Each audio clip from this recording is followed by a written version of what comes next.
Jai Hind and good evening to all of you दोस्तों. Friends, in this lecture we are going to discuss with you everything you wanted to know about nuclear power in India. मेरा नाम है Avinash Agrawal and I'll be discussing this topic in great details with you. If I can briefly introduce myself, I am working on the Unacademy platform across two domains, UPSC Civil Services domain as well as RBI Grade B and NABARD Grade A domains दोस्तों. UPSC domains के अंदर मैं activities are related to general studies paper 3 current affairs NCERT economics and Indian economy. In RBI grade B and NABARD grade A domains में activities are related to economic and social issues both descriptive and objective current and static दोस्तों. Right.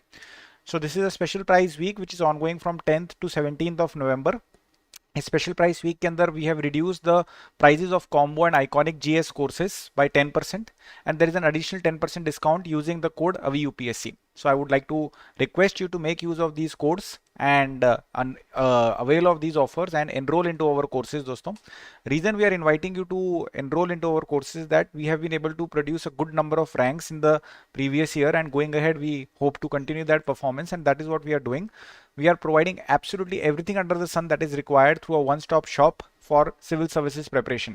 चाहे prelims हो, चाहे mains हो, GS हो या optional हो, material हो, लाइव क्लासेस हो या टेस्ट सीरीज हो, करंट अफेयर्स हो, स्टैटिक कंटेंट हो, सारी चीजें आपको प्रोवाइड करी जाने लग रही है एक ही रूफ के अंदर through a team of multiple educators दोस्तों एंड रिनाउंड एजुकेटर्स दोस्तों. आप देख सकते हैं कि वेरियस प्रकार के एजुकेटर्स कौन इन्वॉल्व है.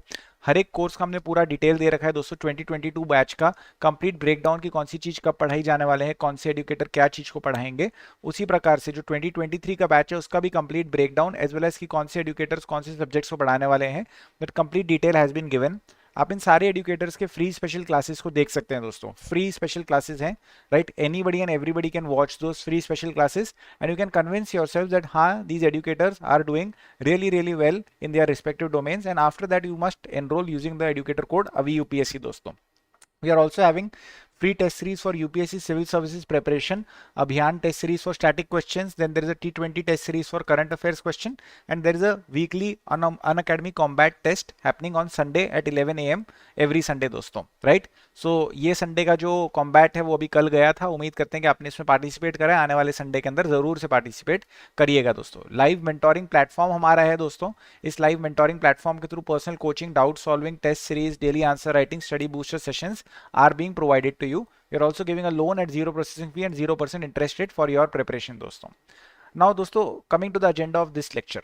अब मेरा ये जो पूरा जो लेक्चर रहने वाला है that is going to be regarding nuclear power, और जो भी स्टूडेंट्स इस लेक्चर को ध्यान से सुनेंगे दोस्तों, they will be able to develop a very comprehensive and a very complete understanding related to the issues of your nuclear power दोस्तों. तो आप लोग प्लीज थोड़ा सा ध्यान से सुनिएगा, सारी चीजों को आपको बताया जाने वाला है. राइट. तो चलिए then let us begin. See, the idea is what that एक मिनट दोस्तों, एक मिनट. Right. Everything looks good. All right. So देखिए दोस्तों, एनर्जी के बिना इकोनॉमिक ग्रोथ नहीं हो सकती. what is economic growth? Economic growth का मतलब ये है कि production should increase. That is the simple meaning of economic growth. Economic growth means your production should increase, and production increase यानी कि आपका जो GDP है वो increase होगा. But how will production increase? Production will increase when there is greater amount of electricity available, right? How will electricity be available? And that is where nuclear power comes in. So nuclear power can provide access to, let us say, cleaner electricity to you, because nuclear power के अंदर कोई भी fossil fuel को burn नहीं करा जा रहा है, right? So as such कोई carbon emission नहीं होने वाला है. So nuclear power, which is a relatively cleaner source of fuel, can provide electricity which can help in carrying out greater production and therefore help in increasing GDP. and बढ़ते हुए GDP के साथ आप जानते हैं कि jobs increase हो सकते हैं, लोगों की income increase हो सकती है, और अगर लोगों की income increase होती है तो लोगों का standard of living increase हो सकता है. तो एक ही मिनट के अंदर दोस्तों मैंने आपके सामने बहुत सारी चीजें रख दी है दोस्तों उठा के, क्योंकि यहाँ पर एक छोटा सा वर्ड आया था इकोनॉमिक ग्रोथ का, और उस इकोनॉमिक ग्रोथ के वर्ड को मेरे को आपको एक्सप्लेन करना था. I wanted to become very familiar that why is this so important. Nuclear power का जो एजेंडा है, why is it so important, right? Because it's a non-fossil fuel based source of energy, cleaner fuel of source of energy. Electricity generate करेगा जो कि production के लिए काम आएगी, प्रोडक्शन जीडीपी बढ़ाने में काम आएगा. बढ़ते हुए जीडीपी के साथ जॉब्स बढ़ेंगे, लोगों की इनकम बढ़ेगी, लोगों का स्टैंडर्ड ऑफ लिविंग बढ़ेगा दोस्तों. राइट. सो इसकी वजह से जो हमारा देश है वो डेवलपमेंट के रास्ते पे आगे बढ़ेगा. आप देख सकते हैं जब लोगों के jobs, income, standard of living improve होएगा तो ऑब्वियस सी बात है कि जब लोगों के इनकम इंक्रीज होंगे तो उनका हेल्थ उनका एजुकेशन, उनका न्यूट्रिशन, उनका स्किल्स, सारी चीज़ों के ऊपर आप पैसा खर्ची कर सकते हो। यानी कि डेवलपमेंट हमारे देश का हो सकता है, ह्यूमन डेवलपमेंट, इकोनॉमिक डेवलपमेंट हमारे देश का हो सकता है दोस्तों, राइट। सो इसीलिए जो है जितने भी एनर्जी रिसोर्सेज हमारे पास अवेलेबल है, उन एनर्जी रिसोर्सेज को हमारे को यूटिलाइज करना चाहिए, स्पेशली न्यूक्लियर पावर को हमारे को यूटिलाइज करना चाहिए। सो जो वर्ल्ड है it is dependent on fossil fuels, right, for energy consumption, and that is why we are talking about nuclear power, right. अब एनर्जी सिक्योरिटी का बेसिक मतलब क्या होता है दोस्तों, what is the meaning of energy security, right. अगर मैं आपको इसको बहुत जीरो लेवल के ऊपर एक्सप्लेन करूं तो being secure means that you are assured that you are having sufficient quantities of energy available। अब जैसे एक वर्ड होता है दोस्तों food security, right. What is the meaning of food security, that energy should be available, sorry, food should be available, food should be accessible and food should be affordable. तो उसी प्रकार से एनर्जी सिक्योरिटी का मतलब क्या होना चाहिए दोस्तों, एनर्जी सिक्योरिटी का अगर मैं यही हिसाब से अगर एकदम सिमिलर लेवल के ऊपर अगर बात कर दूं दोस्तों, तो एनर्जी सिक्योरिटी का मतलब ये होना चाहिए कि energy should be available to everybody, available for everybody. यानी कि इतना प्रोडक्शन इंडिया के अंदर एनर्जी का होना चाहिए कि सबको एनर्जी हम सप्लाई कर सके। Energy should be accessible, right, accessible यानी कि सब जगह वायरिंग होनी चाहिए दोस्तों, राइट, सब जगह कनेक्शन पहुंचना चाहिए। And energy should B affordable, यानी कि लोग पैसा देकर उस एनर्जी को खरीद पाए दोस्तों, एंड प्राइवेट कंपनीज जो एनर्जी को बेच पाए दोस्तों, यानी कि ट्रांजैक्शंस हो पाने चाहिए दोस्तों। तो एनर्जी सिक्योरिटी का मतलब होना चाहिए दोस्तों कि प्रोडक्शन होना चाहिए एनर्जी का, एनर्जी सब घरों तक, सब फैक्ट्रीज तक, सब इंडस्ट्रीज तक, सब खेतों तक पहुंचनी चाहिए, and energy should B affordable दोस्तों। तो ये एनर्जी सिक्योरिटी अगर हमारे को लेकर आनी है हमारे देश के अंदर, तो पहले हमारे को एनर्जी को जनरेट करना पड़ेगा, और उसमें हमारी न्यूक्लियर एनर्जी हेल्प करेगी कि वो प्रोडक्शन ऑफ एनर्जी के अंदर, अवेलेबिलिटी ऑफ एनर्जी के अंदर हेल्प करेगी। बाकी एक्सेसिबिलिटी, अफोर्डेबिलिटी धीरे धीरे अपने आप आ जाएगी दोस्तों। सो एनर्जी सिक्योरिटी का मतलब यही है दोस्तों, जैसे कि आपको एक्सप्लेन करा गया कि अवेलेबिलिटी होना चाहिए एट अफोर्डेबल प्राइसेस दोस्तों। These conditions should be for a longer period of time तक जो है एनर्जी अवेलेबल होनी चाहिए, सस्ते में अवेलेबल होनी चाहिए दोस्तों, तब जाके आपके देश का डेवलपमेंट हो पाएगा दोस्तों। अब जो इंडिया की जो पावर जेन कैपेसिटी है दोस्तों, it has increase 100 fold since independence. Obvious ही बात है दोस्तों, देश आगे बढ़ा है तो एनर्जी कैपेसिटी तो बढ़ी ही है। So we are the third largest producer of electricity in the world, but अभी भी हम बहुत पीछे हैं in terms of energy security. अब देखिए दोस्तों कैसा होता है ना कि इंडिया की population burden is very high दोस्तों, very high, population is very high. तो हम कितनी भी एनर्जी प्रोड्यूस कर ले दोस्तों, पर कैपिटा एनर्जी अवेलेबिलिटी की अगर बात करा जाए, राइट, यानी कि electricity production in India divided by India's total population, तो electricity production in 1 year divided by average population of that year अगर आप करेंगे, तो पर कैपिटा इलेक्ट्रिसिटी अवेलेबिलिटी का नंबर बहुत कम आएगा, क्योंकि डिनोमिनेटर हमारे यहाँ पर इतना खतरनाक, इतना बड़ा है दोस्तों, कि पर कैपिटा अवेलेबिलिटी हमेशा कम ही दिखाई देने वाली है दोस्तों, राइट। ये भी एक कारण है दोस्तों कि जो हम कहते हैं कि हम एनर्जी सिक्योरिटी टर्म्स के अंदर पीछे हैं अभी दोस्तों, इसके ऊपर हमारे को काम करना बाकी है दोस्तों। एंड दूसरी बात ये है कि हम इंपोर्टेड फ्यूल के ऊपर बहुत हेविली रिलायंट हैं दोस्तों, राइट। इंडिया का जो एनर्जी मिक्स है, राइट, उसके अंदर कोल है 55%, राइट, जो कि डोमेस्टिकली अवेलेबल है। रिन्यूएबल एनर्जी जो है 20% है दोस्तों, बाकी बहुत सारा माल हम इंपोर्ट भी करके लेकर आ रहे हैं। अभी अगर न्यूक्लियर पावर की स्टेटस की बात करी जाए दोस्तों, so it is considered as being the only source of energy which is suitable to support continuous industrialization and urbanization, right। Continuously ये सपोर्ट कर सकता है दोस्तों, बट ये इंडिया को केवल 3% ऑफ टोटल इलेक्ट्रिसिटी प्रोड्यूस करवा कर दे रहा है दोस्तों। अब जो आपकी एनपीसीआईएल है, ये आपकी पब्लिक सेक्टर एंटरप्राइज है, national nuclear power corporation of India limited, ये आपकी पब्लिक सेक्टर की एंटरप्राइज है, ठीक है दोस्तों। ये डिपार्टमेंट ऑफ एटॉमिक एनर्जी के अंतर्गत जो है काम करने लग रही है, राइट, और इसका काम है न्यूक्लियर पावर जनरेशन करवा कर देना इंडिया के अंदर। इंडिया सिग्निफिकेंटली इंक्रीज करने वाला है अपना electricity from nuclear power in the next 2-3 decade, और उससे जो है फॉसिल फ्यूल के ऊपर डिपेंडेंस कम होगी दोस्तों, क्योंकि जितना ज्यादा मतलब हम खुद का एनर्जी जनरेट कर पाएंगे न्यूक्लियर पावर से, उतना ही शायद हम कोल के यूटिलाइजेशन को शायद कम कर पाए, एटलीस्ट इंक्रीज तो ना हो, स्टेबल हो जाए दोस्तों, राइट। तो कोल को हमारे को इवेंचुअली फेज आउट करना पड़ेगा। आप तो जानते हैं दोस्तों, मोदी जी ने बोला है कि 2070 तक जो है हमारे को इंडिया को कार्बन न्यूट्रल बनाना है दोस्तों, राइट। नेट जीरो अचीव कर रहे हैं, तो नेट जीरो कैसे अचीव होएगा, जब हम जितना एमिट कर रहे हैं उतना हम अब्जॉर्ब कर ले कार्बन, तो हमारे को एमिशन को भी रिड्यूस करना पड़ेगा और अब्जॉर्प्शन को भी इंक्रीज करना पड़ेगा। तो ऐसा बोलते हैं दोस्तों कि अगर हमारे को 2070 तक नेट जीरो अचीव करना है, तो 2060 तक हमारे को 99% का कोल का यूटिलाइजेशन को फेज आउट कर देना है दोस्तों। 99% कोल यूटिलाइजेशन को हमारे को फेज आउट कर देना चाहिए बाय 2060, अगर 2070 के टारगेट को हमारे को अचीव करना है।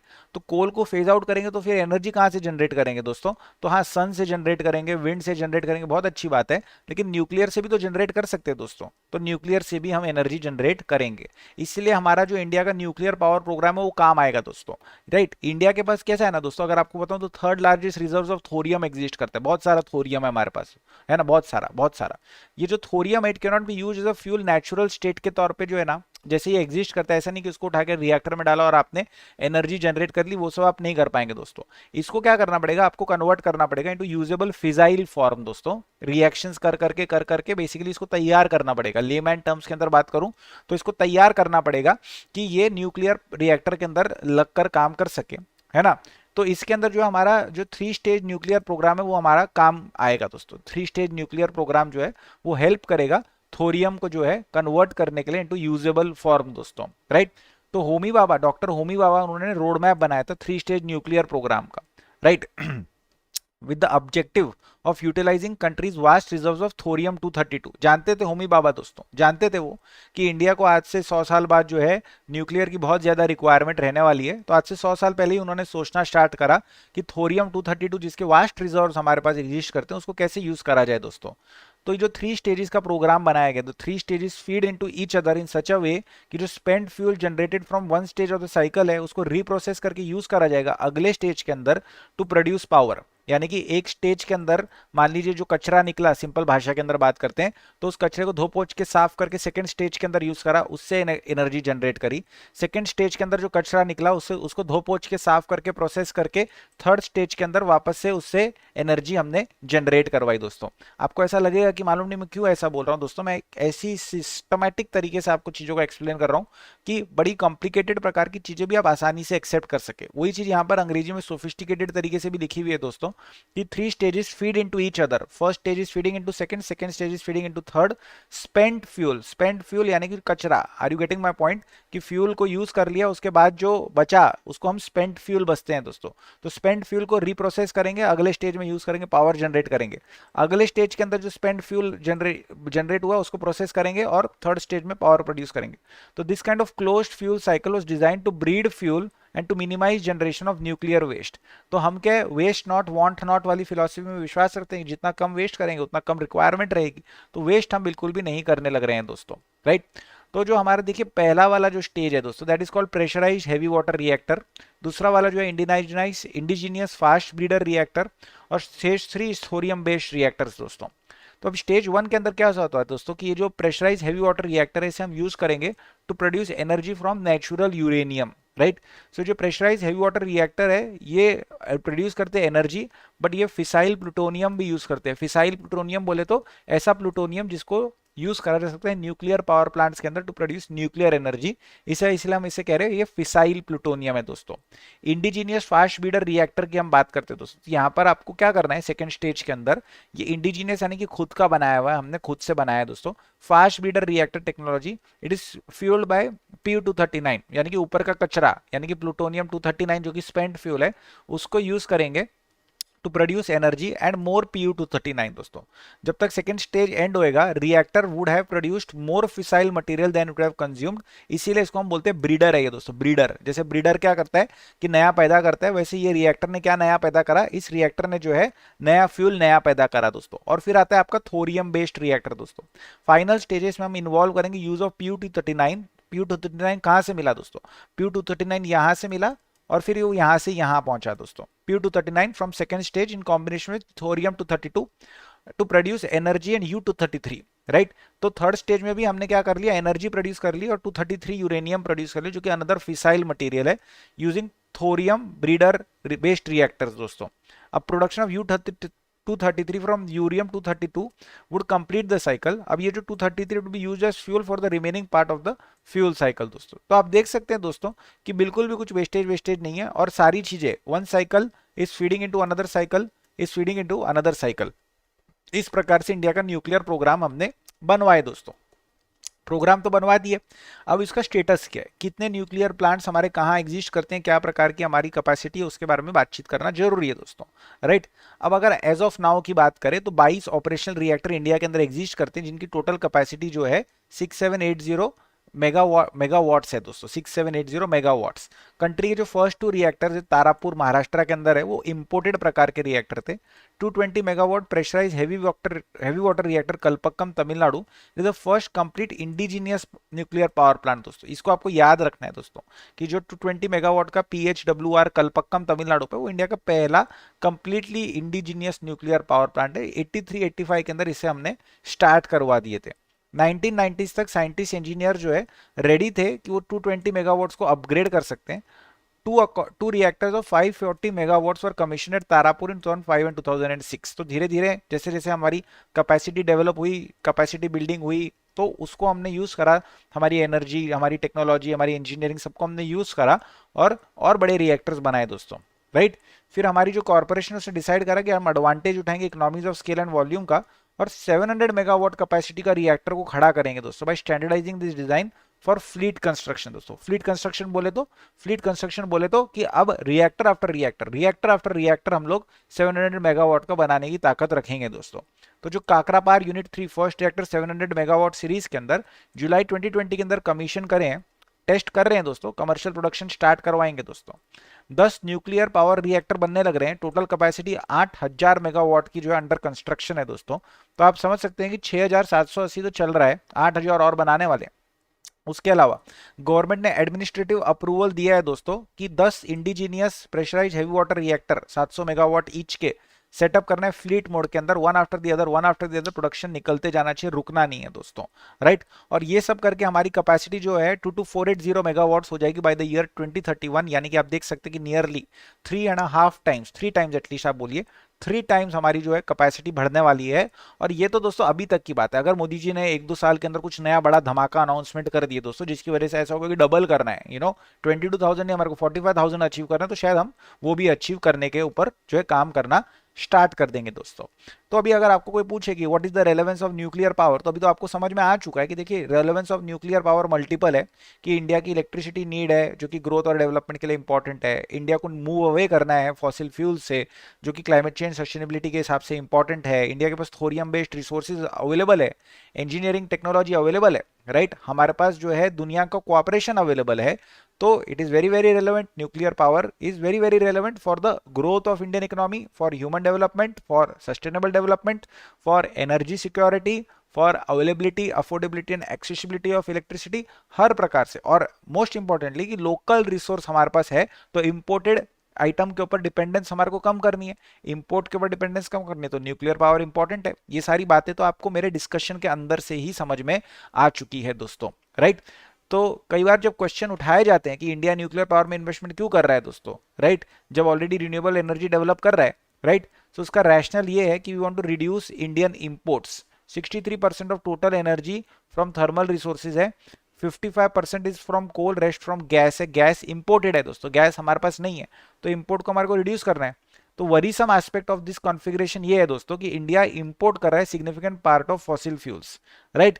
लार्ज रैपिडली डेवलपिंग कंट्री के लिए बल्क फ्यूल इंपोर्ट्स अगर होने लग रहा है दोस्तों, अगर हम बोल रहे हैं कि हम एक लार्ज कंट्री है, रैपिडली डेवलपिंग कंट्री है, पावर है, ये है वो है, और हम फ्यूल इंपोर्ट के ऊपर डिपेंडेंट है, तो यानी कि हम वल्नरेबल है दोस्तों। कभी भी अगर किसी ने बोला कि आपको फ्यूल नहीं भेजेंगे, आपको जो है हम गैस एक्सपोर्ट नहीं करेंगे, ऑयल एक्सपोर्ट नहीं करेंगे, तो इंडिया खड़ा का खड़ा रह जाएगा दोस्तों। और अगर कोई भी फ्यूचर पावर खड़ा का खड़ा रह जाए तो वो पावर नहीं होता दोस्तों, वो हेल्पलेस होता है दोस्तों। तो India should not be helpless on the energy front, इसीलिए जो है इंपोर्टेड आइटम को हमारे को यूज करना कम करना है और अपने खुद के आइटम को यूज करना हमारे को बढ़ाना है। तो हमारी वल्नरेबिलिटी का कोई फायदा ना उठा सके दोस्तों, उसके लिए न्यूक्लियर पावर को ज्यादा से ज्यादा डेवलप करना जो है इंपॉर्टेंट है।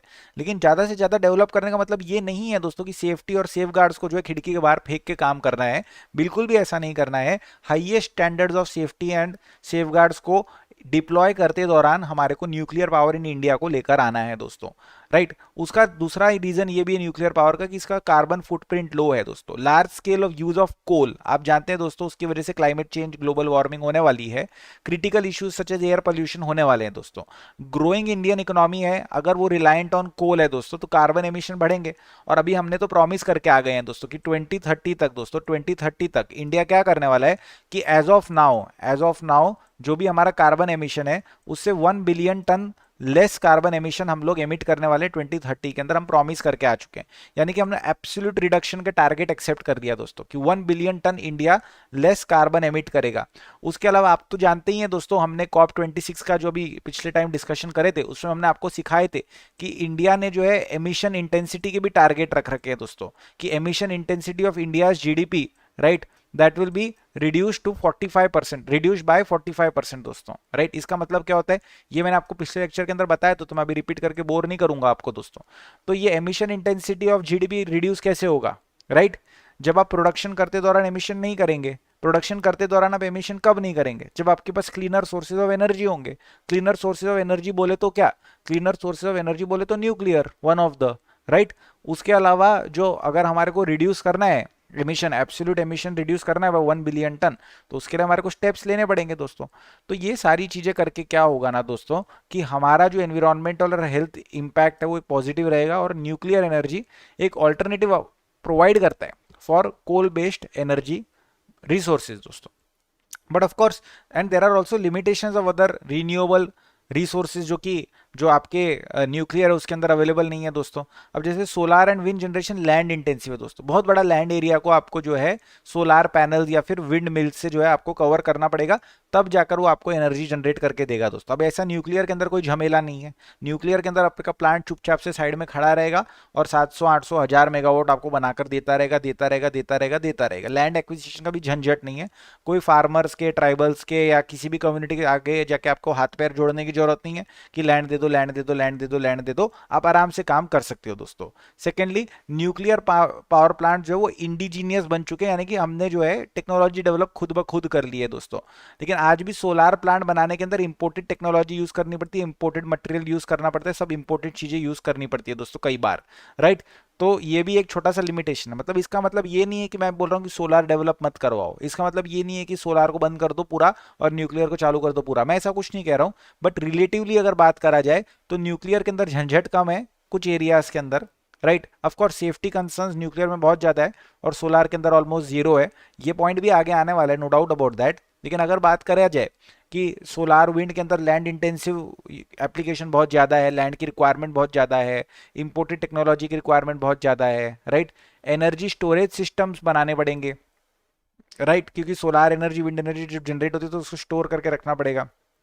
तो उसकी वजह से कैसा होता है कि अनसुटेबल हो जाता है ऐसा base load source of electricity. थोड़ा सा टेक्निकल पॉइंट है दोस्तों। और there is a demand supply gap, there is a huge gap between energy demand and energy supply in India because of rapidly growing economy. So energy shortage अगर India के अंदर रहेगी upcoming years के अंदर, वो प्रॉब्लमेटिक है। तो अगर हम न्यूक्लियर के ऊपर फोकस करेंगे तो हम उन प्रकार के चैलेंजेस को ओवरकम कर पाएंगे दोस्तों, राइट। अब आगे क्या करना चाहिए दोस्तों, then what needs to be done. इतना सारा डिस्कशन हो गया, आपको समझ में पूरा आ चुका है कि भाई nuclear is important for India. तो अब सवाल ये बनता है फिर कि आगे क्या करना चाहिए, आगे का रास्ता क्या है दोस्तों, राइट। तो हमारे को क्या करना है दोस्तों, we should increase cleaner and sustainable sources of energy, चाहे कोई भी हो दोस्तों, उसको हमारे को इंक्रीज करना पड़ेगा, कोई चॉइस नहीं है हमारे पास, राइट। जो हमारी पंचअमृत स्ट्रेटेजी है दोस्तों, पंचअमृत स्ट्रेटेजी जो मोदी जी बोल के आए हैं COP26 ग्लासगो के अंदर अभी जो समिट हुआ था, उसमें जो पंचअमृत स्ट्रेटेजी हम बोल के आए हैं कि हम नॉन फॉसिल एनर्जी जनरेशन जो है उसको हम लेकर जाएंगे 500 गीगावाट्स के ऊपर, 50% एनर्जी हम रिन्यूएबल सोर्सेज से जनरेट करेंगे, है ना। 1 बिलियन टन हम कार्बन एमिशन रिड्यूस करेंगे, 1 बिलियन टन। उसके अलावा हम energy intensity of GDP 45% reduce करेंगे। ये सब जो हम टारगेट्स और वादे करके आए हैं दोस्तों, तो इसका मतलब ये है कि अब cleaner and sustainable source of energy को जनरेट डेवलप करना पड़ेगा। तो इंडिया एक डेवलपिंग प्रकार का नेशन है, economy is dominated by manufacturing and service sector जो कि एनर्जी इंटेंसिव है दोस्तों, राइट। सो इंडिया को एक मिडिल ग्राउंड फाइंड करना है between economic development on the one hand and environmental sustainability on the other hand.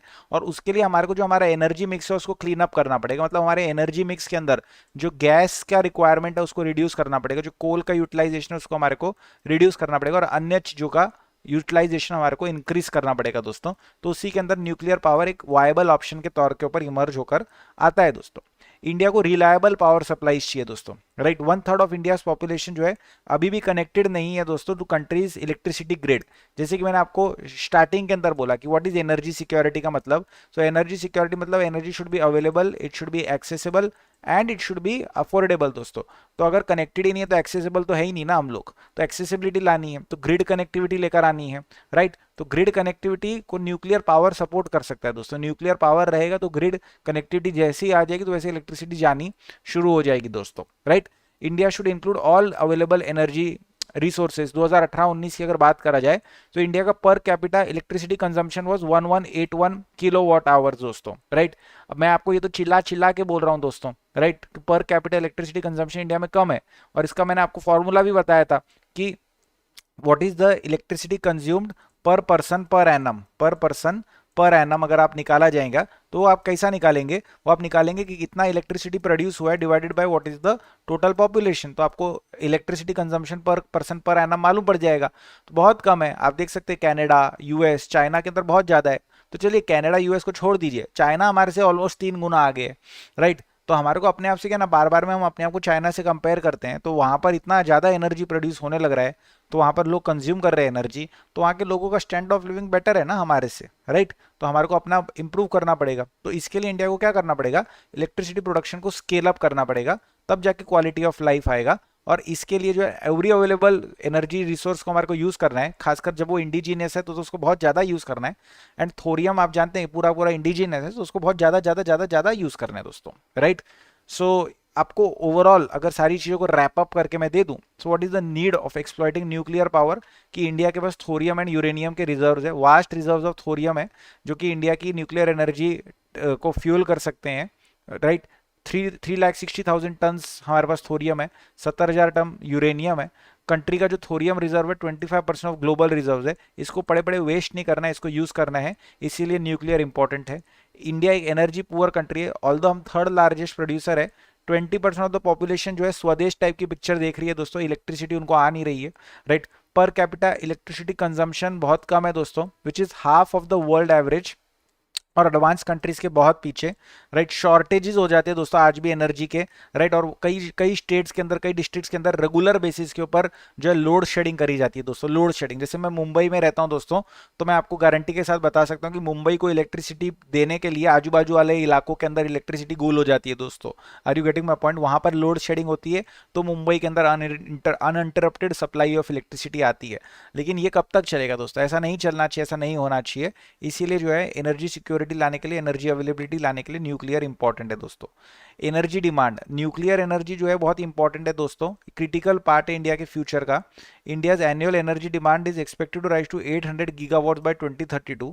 Very important to consider every source of energy in the optimal energy mix दोस्तों। उसके बाद आता है दोस्तों energy efficiency, right. So quantities of nuclear fuel needed are considerably less than thermal power plant, right. For instance 10,000 megawatt generation of by coal will need 30-35 million tons of coal, but nuclear fuel needed would be only 300-350 tons दोस्तों। तो quantity required is also lesser, right. Efficiency थोड़ी सी ज्यादा हो जाती है। अब भी mining whining करने के अंदर दोस्तों बहुत इन्वायरमेंटल डिग्रेडेशन इंपैक्ट बहुत गंदा वाला पड़ता है दोस्तों इंडिया के ऊपर, राइट। वहां जहां से माइनिंग हो रही है दोस्तों, तो उसको भी हम लोग थोड़ा थोड़ा सा अवॉइड कर सकते हैं दोस्तों। फिर जैसे फॉर एग्जांपल इकोनॉमिक ग्रोथ अगर हमारे को करवानी है, तो rapid economic growth is critical to achieve developmental objectives and poverty alleviation, right. Growth होगी, जॉब्स होंगे, आप जानते हैं फायदे फायदे फायदे फायदे फायदे कई सारे फायदे हो जाएंगे दोस्तों, राइट। तो economic growth of 8 to 10% is needed, ये तो आप जानते ही हैं दोस्तों। तो उसके लिए electricity is a very important driver, and it is necessary कि इलेक्ट्रिसिटी कैपेसिटी को हम ऑगमेंट करें, उसके लिए न्यूक्लियर हमारे को काम करेगा, right. Energy supply has been negatively affected by changing weather pattern, water reservoir decrease हो रहे हैं, लोअर प्रेसिपिटेशन, इंक्रीज इवेपोरेशन की वजह से हाइड्रो पावर के ऊपर भी क्वेश्चन मार्क लग रहा है दोस्तों, राइट। तो हाइड्रो पावर के ऊपर अगर क्वेश्चन मार्क लग रहा है तो उसका ऑल्टरनेटिव खड़ा होना चाहिए जो शायद न्यूक्लियर हो सकता है। क्लाइमेट चेंज की बात आपको मैंने बता दी है दोस्तों, पूरे लेक्चर के अंदर क्लाइमेट चेंज के बारे में मैंने कई बार बात करी है, बट साथ साथ में कुछ रिस्क्स भी है दोस्तों, उन रिस्क्स के बारे में भी बातचीत करना जरूरी है, नहीं तो बात अधूरी रह जाएगी दोस्तों। मेल्ट डाउन, का एक सीरियस थ्रेट रहता है दोस्तों जब भी हम न्यूक्लियर पावर के बारे में बात कर रहे हैं। तो what is the meaning of meltdown? तो ये एक एक्सीडेंट है, हादसा है दोस्तों, in which severe overheating of the nuclear reactor results in the melting of the reactor core. इतना हीट कि वो रिएक्टर का जो अंदर का ढांचा है वही मेल्ट हो जाएगा दोस्तों। अगर मेल्ट डाउन हुआ so nuclear power plant can release radiation into the environment. Chernobyl जैसा इंसिडेंट, फुकुशिमा जैसा disaster, right. Country such as Germany जो है उन्होंने जो है न्यूक्लियर फेज आउट स्टार्ट कर दिया दोस्तों, शट करना स्टार्ट कर दिया कि भाई न्यूक्लियर एनर्जी यूनिट्स को बंद करना स्टार्ट कर दो, कोई भी एक्सीडेंट हुआ तो भारी तबाही मच सकती है दोस्तों। तो अगर जर्मनी जैसा देश डिसाइड कर रहा है कि उनको न्यूक्लियर फेज आउट करना है तो आप समझ सकते हैं कि डेफिनेटली कुछ ना कुछ थ्रेट तो है ही। तो ऐसा तो है नहीं कि उनकी इंजीनियरिंग के अंदर कमजोरी है कि उनको मालूम नहीं है कि ये प्लांट्स को कैसे चलाना है, बट फिर भी वो फेज आउट कर रहे हैं। तो इसका मतलब ये है कि भैया इंडिया को भी थोड़ा सा बच के चलाना चाहिए, संभल के चलाना चाहिए। आबादी वाले इलाकों से में भी थोड़ा सा दूर हमारे को प्लांट्स को जो है एस्टेब्लिश करना चाहिए। कुछ इस प्रकार के बारे में कुछ सोचना चाहिए दोस्तों, शायद दोस्तों शायद। हेल्थ रिस्क की अगर बात करा जाए तो न्यूक्लियर पावर जनरेशन जो है उसके साथ आयोनाइजिंग रेडिएशन, खतरनाक प्रकार के रेडिएशन एसोसिएटेड है दोस्तों, जो कि एक इनविजिबल प्रकार का पॉइजन है, अनसेफ है। छोटे डोज हो बड़ा डोज हो, radiation poisoning is very dangerous दोस्तों। उसकी वजह से कैंसर एंड जेनेटिक चेंजेस हो सकते हैं दोस्तों। तो वहां पर जो वर्कर्स, आजू बाजू में जो जनरल पब्लिक, जो रेडियो एक्टिव हजार्ड जो वेस्ट जनरेट होगा उसका स्टोरेज, सारी चीजों के अंदर प्रॉब्लम हो सकती है। जो न्यूक्लियर वेस्ट जनरेट होगा it is not as clean as it is often considered, है ना। कुडान कुलम के केस के अंदर यही समझ में आया कि people have been protesting for decades, क्योंकि उन्हें चिंता ये है कि जो हॉट वाटर निकल कर आ रहा है प्लांट के अंदर से और मरीन एरियाज में छोड़ा जा रहा है, तो वहां पर marine life will be impacted. Not only will marine life be impacted but the life and livelihood of human beings over there will also be impacted because of that nuclear waste. और फिर आता है displacement का issue. तो nuclear reactor बना रहे तो थोड़ा सा लैंड तो चाहिए ही चाहिए, कम्युनिटीज को डिस्प्लेस करना पड़ेगा, आजू बाजू वाले एरिया को क्लियर करना पड़ेगा, उनको थोड़ा सा रिहेबिलिटेट करने में भी प्रॉब्लम होती है। तो ये तो एक जनरल प्रकार का इशू रिस्क है, ये तो कोई भी इंफ्रा प्रोजेक्ट के साथ एसोसिएटेड है। तो ऊपर के 1 2 3 स्पेसिफिक टू न्यूक्लियर है, नीचे का फोर्थ पॉइंट जो है वो थोड़ा सा जेनरिक प्रकार का प्लांट है दोस्तों। तो कंक्लूजन में आपको फिर ये बोलना आना चाहिए दोस्तों, definitely nuclear will help in improving energy security, rapidly developing economy को जिसको क्लीन सोर्सेज ऑफ एनर्जी चाहिए, तो nuclear can be an important right source of energy. ये volatile fuel, fossil fuel prices के जो प्रॉब्लम है उसको भी ये रिड्यूस करने में हेल्प करेगा। ड्यूरेबल एनर्जी स्ट्रेटेजी का ये एक पार्ट बन सकता है दोस्तों, हमारी बढ़ती हुई आबादी और बढ़ती हुई इंडस्ट्रीज को ये फ्यूल कर सकता है। बट साथ ही साथ में safety and security and safeguards के हाईएस्ट स्टैंडर्ड्स को बेंचमार्क बनाते हुए हमें काम करना चाहिए इंडिया के अंदर, तब जाके बेहतरीन ढंग से हम सारे काम को कर पाएंगे दोस्तों। तो अगर आप मेरा ये पूरा डिस्कशन सुने हैं तो मुझे ऐसा लगता है दोस्तों कि आपको एक बहुत ही अच्छी अंडरस्टैंडिंग डेवलप हो जानी चाहिए regarding the issue of nuclear power, और उस अंडरस्टैंडिंग को यूज करके आप बहुत अच्छे तरीके से कोई भी आंसर राइटिंग या फिर कभी भी आप किसी के साथ भी चर्चा कर सकते हैं दोस्तों। So with this I will bring this session to an end. Thank you very much, all the very best and Jai Hind दोस्तों। Will meet again with some new ideas and new concepts दोस्तों। Thank you very much.